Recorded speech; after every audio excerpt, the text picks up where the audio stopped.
Amen. आज हमारी anointing oil service है, We have our anointing oil service today. मगर मैं चाहता हूं कि थोड़ा शिक्षा मैं आपको दूं. But I want to give you some teaching first. कि हम समझ सकें कि अनॉइंटिंग का मतलब क्या है. So that we can understand what anointing means. आपने सुना होगा बहुत सारे लोग बोलते हैं अरे ये आज की जो सर्विस थी बहुत अनॉइंटेड थी. You may have heard, oh, today's service was very anointed. या लोग बोलते हैं कि जो वो आराधना आज हो रही थी वो आराधना बहुत अनॉइंटेड Or थी. people say the worship was very anointed today. या वो जो परमेश्वर का दास है वो बहुत अनॉइंटेड है. Or they say that man of God is very anointed. या जो ये आराधना करने वाले हैं ये बहुत अनॉइंटेड हैं. Or they say these worshippers are very anointed. वो क्या कहना चाह रहे हैं? What are they trying to say? इसका मतलब क्या है? What does this mean? Anointing का मतलब क्या है? What does anointing mean? Anoint जो शब्द है वो शब्द जो ग्रीक शब्द है क्रियो उससे आता है. The word anointing comes from the Greek word kryo. और अपने हाथ को ऐसे ऐसे हाथ देखिए. Look at your hands. इसका मतलब है हाथ से जब तेल को मला जाता है. This means when you put oil through your hand. Okay, so to anoint, अभिषेक करना जो शब्द है, जैसे आप क्रियो देख रहे हैं जो ग्रीक में है क्रियो, जिसका मतलब है टू स्मीयर और टू रब. क्रियो का अर्थ है तेल मलना या तेल लगाना.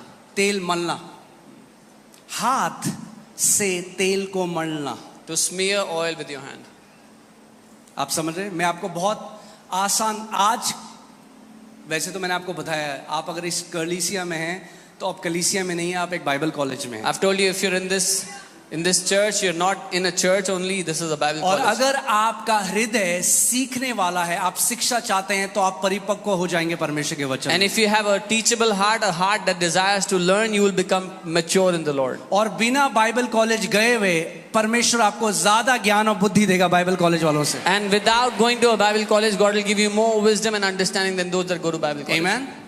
So हाथ से जब तेल हाथ बढ़ाकर तेल को मला जाता है उसको कहते हैं anoint. So when oil is smeared with a hand, that's called anoint या अभिषेक करना.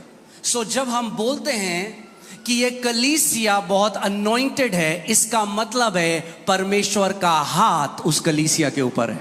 So when we say this church is anointed, we mean the hand of the Lord is upon this church. जब बोलते हैं कि आज की आराधना बहुत anointed थी, उसका मतलब है आज की आराधना के ऊपर परमेश्वर का हाथ था. When we say the worship was very anointed, we are saying the hand of the Lord was upon the worship today. और अगर आप हम इसको ये तो हम ग्रीक में देख रहे थे, This was in Greek. ये अगर आप हिब्रू में देखेंगे ये वर्ड है मसाक. If you look at the word in Hebrew, the word is masak. जहां से वर्ड आता है मसीह या मसाक. मस्सा हिंदी में आपने सुना है सब, मस्सा जिसको बोलते हैं अभिषेक. मस्सा, The word masa in Hindi is वो for शब्द anointing. आता है मसाक से. It comes from the word और masak. उसमें क्या है? Same, to rub with oil.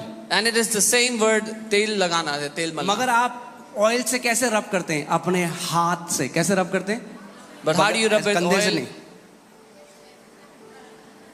हाथ से. You rub the oil with your hand. हाथ से. Amen. So हाथ से रब करना तेल को, इसको बोलते हैं anoint. So to rub oil with your hand is what is called to anoint. और इसकी एक बहुत ही आत्मिक सिग्निफिकेंस, इसका एक महत्व है जिसको हम आज सीखेंगे. And it has a very important aspect in the spirit that we will learn today. Amen. To anoint जो है ये एक वर्ब है, यानी क्रिया है. अभिषेक करना एक क्रिया है. It's a verb. ये क्रिया है. जब आप anoint करते हैं किसी को या परमेश्वर किसी को anoint करता है, एक क्रिया है. मगर जो anointing है उसका क्या मतलब है? अभिषेक करना एक क्रिया है. To anoint is a verb. But what does anointing mean? Anointing जो अभिषेक है उसका मतलब क्या है? What does anointing mean? The power and the presence of the Holy Spirit Working through a man is called anointing. परमेश्वर की सामर्थ्य या उसका अभिषेक जब एक मनुष्य के द्वारा काम करे तो उसको अभिषेक कहते हैं. अगर इसको सिंपल भाषा में मैं बोलूं तो the power and the presence of the Holi spirit. पवित्र आत्मा की सामर्थ्य और उसकी उपस्थिति. This is called anointing. इसको अभिषेक कहते हैं. Amen. So anointing परमेश्वर की वो सामर्थ है जो वो इंसान के मिट्टी रूपी बर्तनों के अंदर उड़ेलता है. Anointing is the power of God that He pours into these earthen vessels of human body. Amen. यद्यपि सेम परमेश्वर है, Even though it's the same God, मगर आप देखेंगे कि जो सामर्थ मनुष्य के द्वारा बह रही है वो अलग अलग डिग्री की है. but you will see that the power of God working through different people is of different levels or different degrees. Amen. anointing को मैं ऐसा भी बोल सकता हूं कि आप समझें कि anointing इलेक्ट्रिसिटी की तरह है.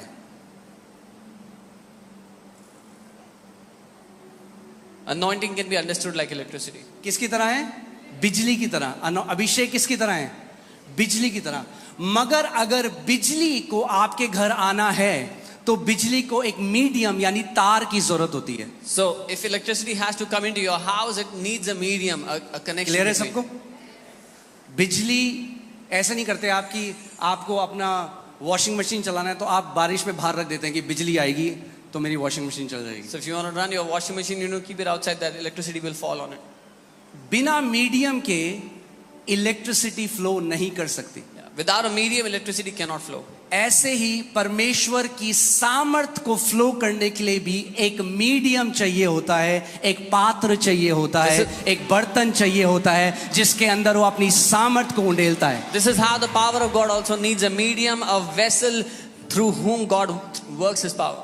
उसी को हम कहते हैं कि ये परमेश्वर का अभिषिक्त दास है. उसका मतलब केवल इतना है कि ये वो बर्तन है जिसके अंदर परमेश्वर ने अपने अभिषेक को, अपनी सामर्थ को उंडेला है. To such we call them anointed men of God. It means this is a vessel on whom God has poured out His anointing. Clear है इस बात को? या और ये जो सामर्थ परमेश्वर उंडेलता है पात्रों के अंदर, मीडियम्स के अंदर, And this power that God pours into vessels, or उसका एक उद्देश्य है. it has a purpose. और उद्देश्य ये है कि ये जो सामर्थ है ये जुए को तोड़ डालने वाली सामर्थ है, बंधनों को तोड़ डालने वाली सामर्थ है, शैतान के हर एक कामों को तोड़ देने वाली सामर्थ है. The purpose of this power is to break every bondage of the enemy when this power hits. सामर्थ किसकी है? Whose power is it? परमेश्वर की है. It is the power of God. उस मनुष्य की नहीं है. The power doesn't belong to the man. वो मनुष्य केवल क्या है? एक माध्यम है जिसके द्वारा वो सामर्थ बह रही है. The man is a vessel or a medium through whom the power is flowing. Amen. सामर्थ परमेश्वर की है. The power belongs to God. So जैसे मैंने आपको बताया anointing एक बिजली की तरह है. So as I told you, anointing is like electricity. पवित्र आत्मा सामर्थ नहीं है. The Holy Spirit is not the power. पवित्र आत्मा एक व्यक्ति है. The Holy Spirit is a person. सामर्थ उसके द्वारा बहती है. The power flows through the Holy Spirit. कितने लोग मेरी बात को समझ रहे हैं? I want you to understand the difference between the person and the power of the Holy Spirit. मैं चाहता हूं कि आप अंतर को समझें, पवित्र आत्मा जो एक व्यक्ति है और पवित्र आत्मा की सामर्थ्य के बीच में. Amen. पवित्र आत्मा एक व्यक्ति है. Holy Spirit is a person. और पवित्र आत्मा से सामर्थ बहती है. And the power flows through the Holy Spirit. Amen. So same anointing वही है. It is the same anointing. मगर anointing के अलग अलग प्रगटीकरण है. But the anointing has different manifestations. क्या है? अलग अलग प्रगटीकरण है. It has different manifestations. जैसे मैं आपको अंतर बताता हूँ. I'll tell you the difference. Same बिजली जब एसी के अंदर जाती है, एयर कंडीशनर के अंदर जाती है तो कमरा ठंडा करता है. When the electricity goes into the air conditioning, it cools मगर down your वही room. बिजली जो आई जब वो आपके हीटर के अंदर जाती है तो कमरा गर्म करता है. But the same electricity goes into your heater and heats up the room. बिजली अलग अलग नहीं है. The electricity is not different. बिजली वही है, It is the same electricity. मगर उसका जो फंक्शन है वो अलग अलग है, क्योंकि अलग अलग इक्विपमेंट या अलग अलग चीज अलग काम के लिए बनाई गई है. But its function is different because each device is created for a different reason. ऐसे ही परमेश्वर ने हम सबको बुलाया, मगर सबको अलग अलग फंक्शन परमेश्वर की बॉडी में दिए. This is how God has called all of us, but He has given us different functions in His body. और जो अनॉइंटिंग कार्य करता है वो उसी चीज के लिए कार्य करेगा जिसके लिए परमेश्वर ने आपको बुलाया है. And the anointing will only work for the purpose that God has called you for. कितने लोगों को क्लियर है जो मैं बोल रहा हूं? इसीलिए आपको जानना जरूरी है कि परमेश्वर ने मुझे क्यों बुलाया है और देह में उसने मुझे कौन सा अनुग्रह दिया है. This is why you have to understand, you have to know why God has called you and what kind of grace has He given to you. Anointing का करिश्मा से कोई लेना देना नहीं है. Anointing has nothing to do with charisma. कि कोई व्यक्ति है वो कैसा दिखता है, कैसा बोलता है. That what a man looks like, how does he speak.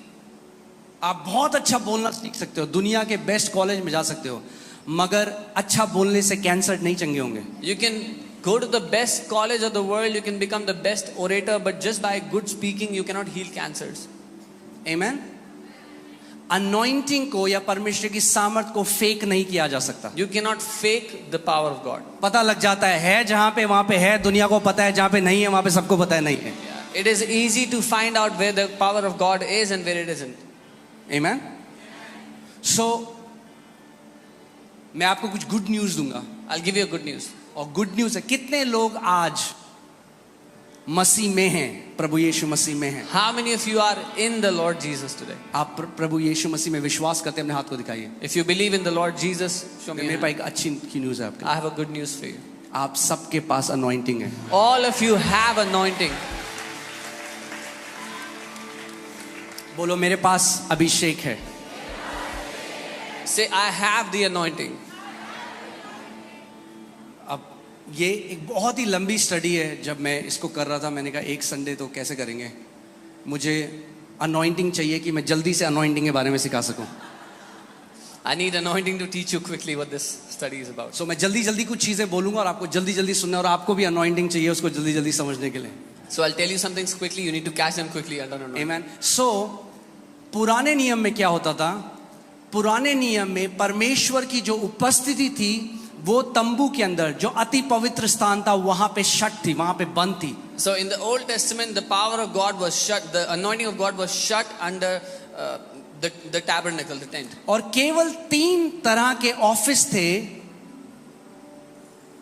जिसके ऊपर परमेश्वर अपने अभिषेक को भेजता था.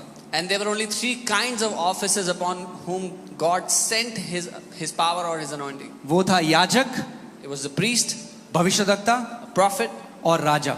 and a king.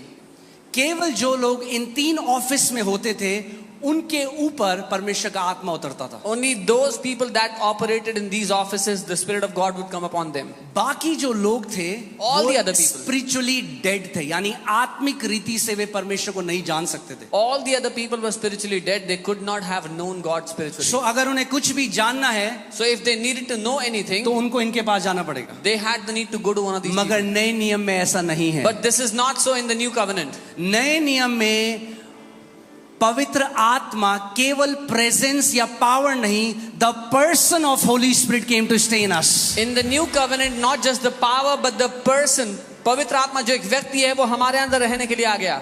आमेन. जिससे सामर्थ बहती है, केवल सामर्थ नहीं दी, जिससे सामर्थ बहती है वो आपके अंदर रहने आ गया है. The one through whom the power comes has come to live inside of you. आमेन. आपके अंदर अब पवित्र आत्मा रहता है. बाइबल कहती है क्या तुम नहीं जानते कि तुम क्या हो?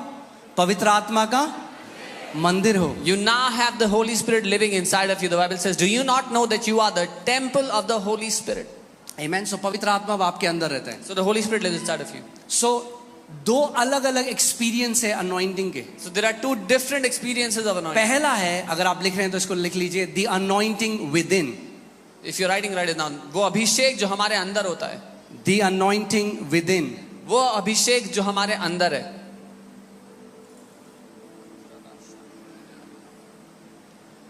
ये जो अभिषेक है ये हमें सब कुछ सिखाता है। पहला यूहन्ना 2:27 के हिसाब से ये जो अभिषेक हमारे अंदर है ये हर एक नए जन्म पाए हुए विश्वासी के पास है।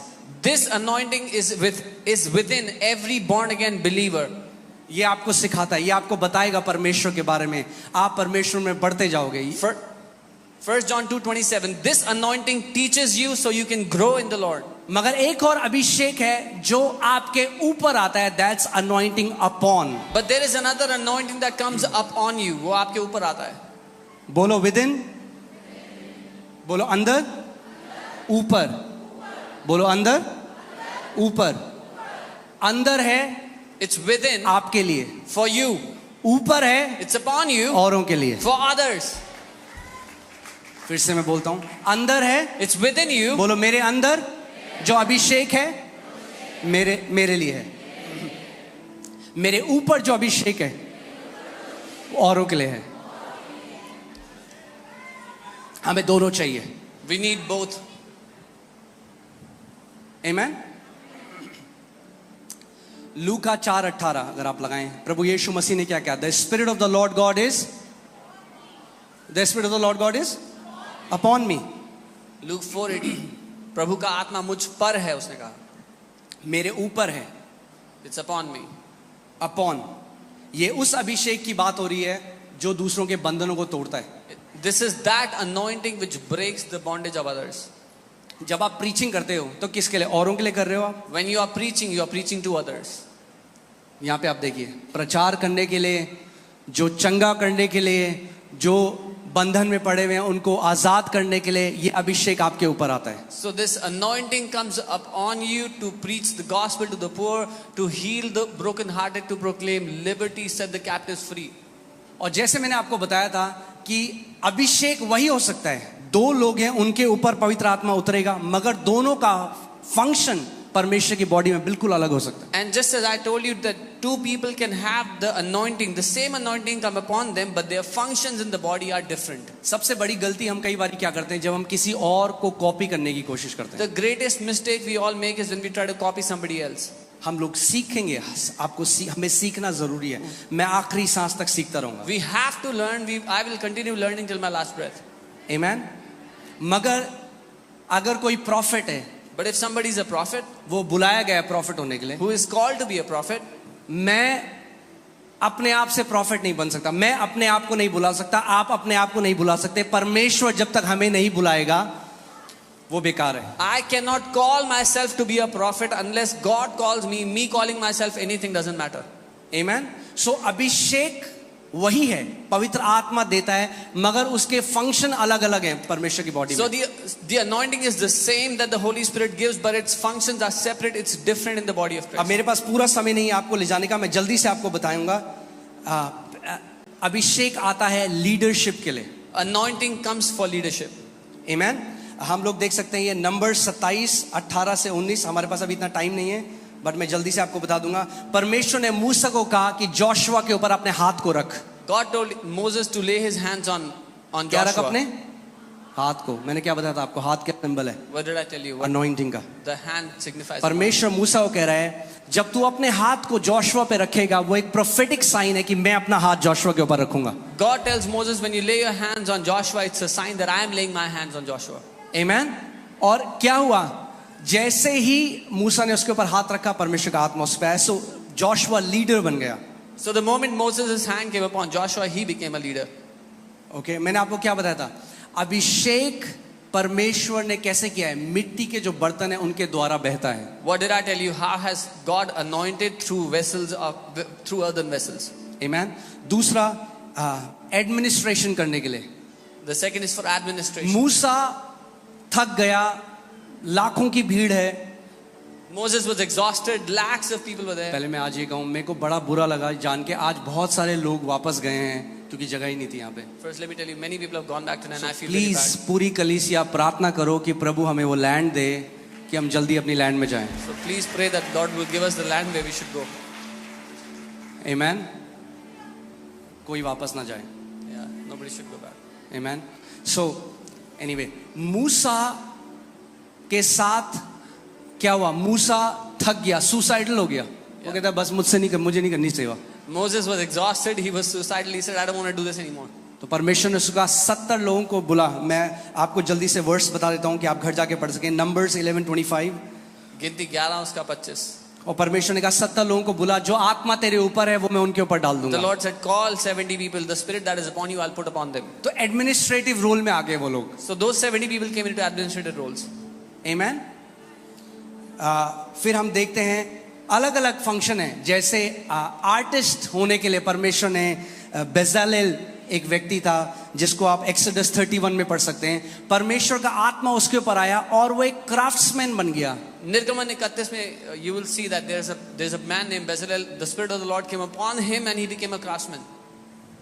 सो अभिषेक क्राफ्ट्समैन होने के लिए भी है. जितने लोग यहाँ पे क्रिएटिव चीजों में जाना चाहते हैं, आप जानते हैं क्रिएटिविटी के लिए अभिषेक है. So all the people who want to do creative things, do you know there is an anointing for creativity? Amen.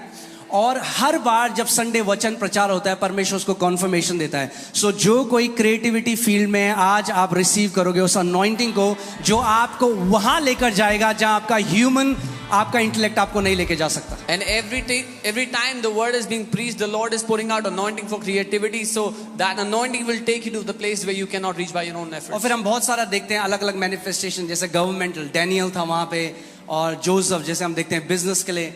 We see many other purposes of the anointing upon Daniel, upon Joseph. सो जैसे आज लोग बोलते हैं कि परमेश्वर वो मूसा का अभिषेक दे रहा है, परमेश्वर डैनियल. उनका मतलब क्या है कि वो जो पवित्र आत्मा जैसे दानियल के द्वारा जो काम किया वैसे ही पवित्र आत्मा आपको भी एम्पावर कर रहा है वो करने के लिए. So when people say that God is giving you the anointing of Moses, the anointing of Daniel, they're saying the way God empowered Daniel to function, God is empowering you to function. आमीन. अब हम आगे आएंगे anointing oil के ऊपर.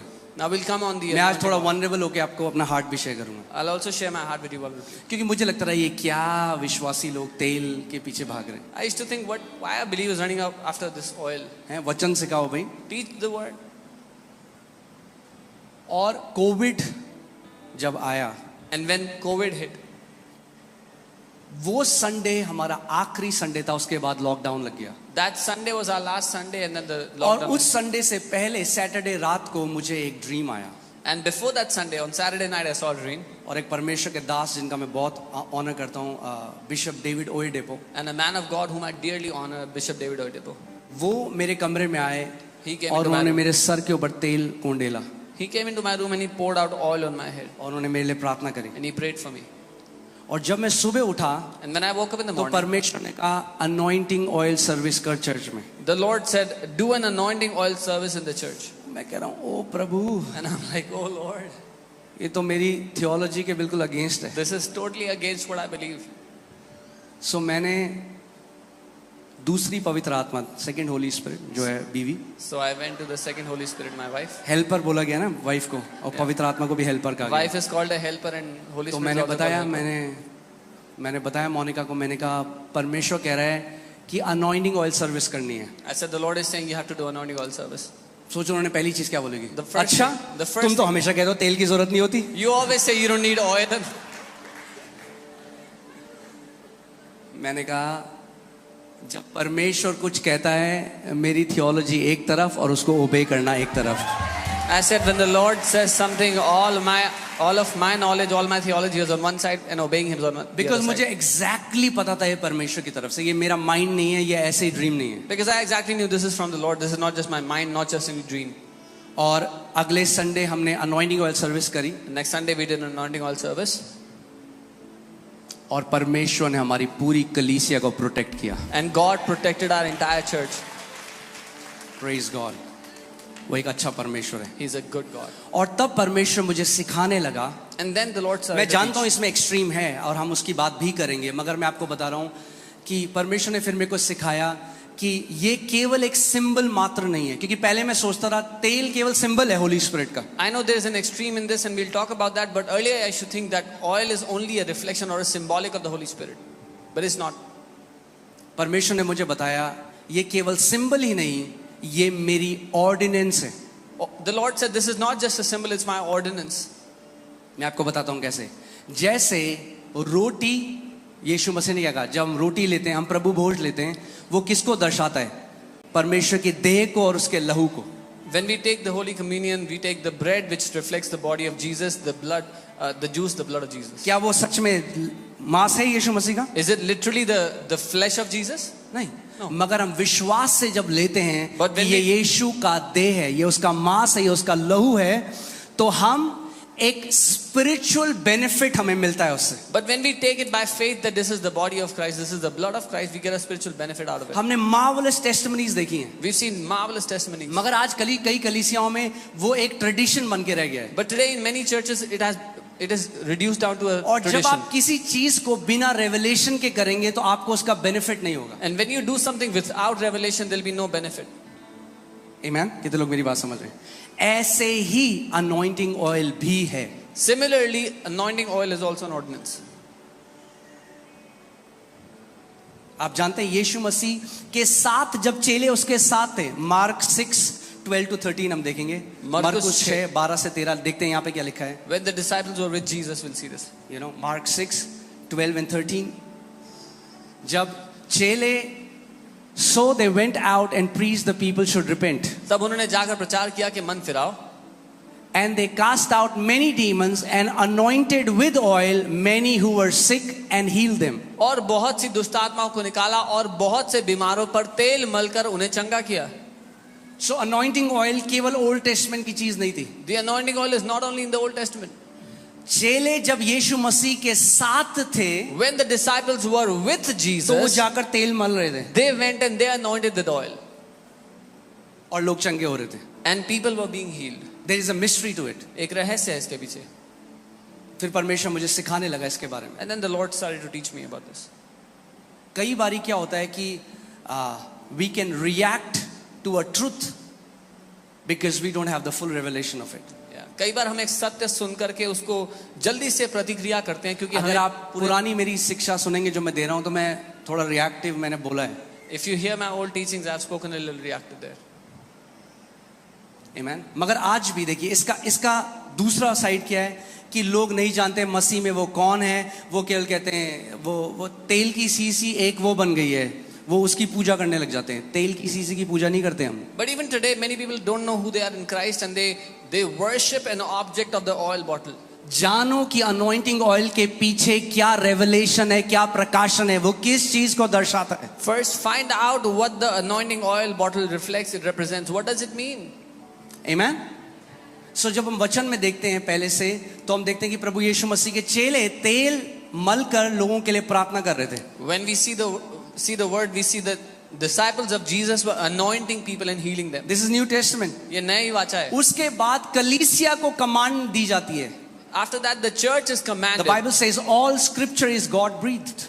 Bible कहती है सारा जो वचन है वो परमेश्वर की ओर से So प्रोत्साहित है. James 5:14 में याकूब 5 उसका 14. इसमें लिखा है, Is there any sick among you? वो कहता है क्या तुम्हारे बीच में कोई बीमार है? Let him call the elders of the church. उसको कलीसिया के अगुओं को बुलाने दो. Let them anoint him with oil in the name of the Lord. वो आके प्रभु के नाम में उसका अभिषेक करेंगे तेल Is से. there any sick among you? क्या कोई बीमार है तुम्हारे बीच? Not when there is a sick among you. ये नहीं कि जब कोई तुम्हारे बीच में बीमार Is हो, there any sick among you? पर क्या कोई बीमार है तुम्हारे बीच? लैंग्वेज सुन रहे हैं हाँ. आप? यानी जो कलीसिया है The church वो बहुत हेल्दी कलीसिया थी उस समय की. was a very healthy church. तो वो क्या कह रहे हैं, क्या कोई बीमार है तुम्हारे बीच में? So they are asking if there is anyone who is sick, तो वो क्या करें, कलीसिया के अगुओं को बुलाएं. let him call the elders of the church. क्यों भैया, मेरे पास तो पवित्र आत्मा है, मेरे पास बाइबल भी है, मेरे पास पवित्र आत्मा भी है. Why should I call the elders? I have the Holy Spirit, I have the Bible. कई I बार have हम everything. प्रोटोकॉल को नहीं समझते जो परमेश्वर ने नियुक्त किया है. Many times we don't understand the protocols that ये God has उसका ordained. घर है तो इस घर में उसने कुछ नियम कानून भी बनाए हैं. This is his house, so he has made certain protocols in his house. आप जानते हैं जब मैं इसके बारे में स्टडी कर रहा था तो मुझे पता चला कलीसिया कब बीमार पड़ने लगी ज्यादा. You know, when I started to study about this, I found out when the church began to get sick. जब उन्होंने इस कमांडमेंट को डिसोबे करना शुरू किया क्योंकि मेडिकल फैसिलिटीज बहुत अच्छी हो गई. When they started to disobey this commandment because medical facilities were better now. दुख की बात है कि लोग जाके चाकू चीरा लगवा देंगे अपने शरीर में, मगर एक बार भी कलीसिया के पास आके नहीं बोलेंगे कि आप पहले वो करो जो परमेश्वर ने करने को कहा है. The sad thing Most of your surgeries will be cancelled. The sad thing is many people will happily undergo a surgery without first coming to the elders of the church and saying, do what the Lord has commanded us to do. कितने लोग यहाँ पे मानते हैं Bible परमेश्वर का वचन है? मुझे अपना हाथ दिखाओ. How many of you believe that the Bible is the क्या word आप of मानते हो God? बाइबल परमेश्वर का वचन Do है? you believe that the Bible is the word of God? तो परमेश्वर का वचन आपको एक इंस्ट्रक्शन दे रहा है, एक आपको निर्देश दे रहा है, prophetic. Then the word of God is giving you a command, a commandment. यदि तुम में कोई रोगी है तो कलीसिया के प्राचीनों को बुलाए. If there is anyone sick among you, let him call the elders of the church. और वे प्रभु के नाम से उस पर तेल मलकर, क्या करके? तेल मलकर. क्या मैंने आपको बताया था अनॉइंटिंग क्या है? तेल मलना. And let him pray over him with oil, anointing him with oil. Anointing is smearing with oil. उसके लिए प्रार्थना करो. मैं आपको इस आयत में दिखाता हूं कि ये जो जेम्स लिख रहा है जिस व्यक्ति के लिए, वो बिल्कुल डेथ बेड में है. I'll show you the person that James is writing for was on the deathbed. वो अविश्वासियों की बात नहीं कर रहा. He's not talking about वो कह रहा है, unbelievers. is there any sick among you? He's saying, क्या तुम्हारे बीच में कोई बीमार है? So किसकी बात हो रही है? Who is he talking about? कलीसिया के विश्वासियों की. The church, the believers of the आगे देखो church. क्या लिखा है. And the prayer of faith will save the sick. और विश्वास की प्रार्थना रोगी को बचा लेगी. ओके, यहाँ पे स्पिरिचुअल सेविंग की बात नहीं है क्योंकि ऑलरेडी सेव्ड है. It's not talking about salvation because that person is already a यहाँ believer. पे वो मरने से उसको बचा लेगी. विश्वास की प्रार्थना उसको मरने से बचा लेगी. This is saying the prayer of faith will save him from dying. ध्यान से सुनिए, यहाँ ये नहीं लिखता तेल उसको बचा लेगा. It's not saying the oil will save him. तेल मलने के बाद जो विश्वास की प्रार्थना है वो कार्य करती है. It is the prayer of faith after anointing with oil that works.